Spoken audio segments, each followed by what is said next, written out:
Okay, we're back here with Ethan. We're going to be working on the letter Y, which is actually a little, quite a unique letter in that it can make several different sounds. If you look at the words that we have in the first row here, in the word yam, it makes the E sound as E-am, and but it could also make the I sound in words such as fly, and the letter Y could also make the I sound as in words such as gym.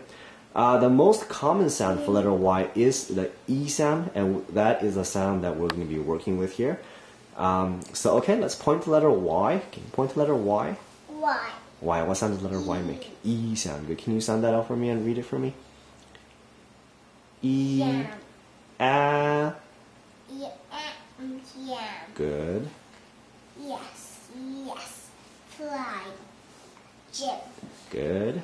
The monkey is smelly, silly, and happy! Exclamation.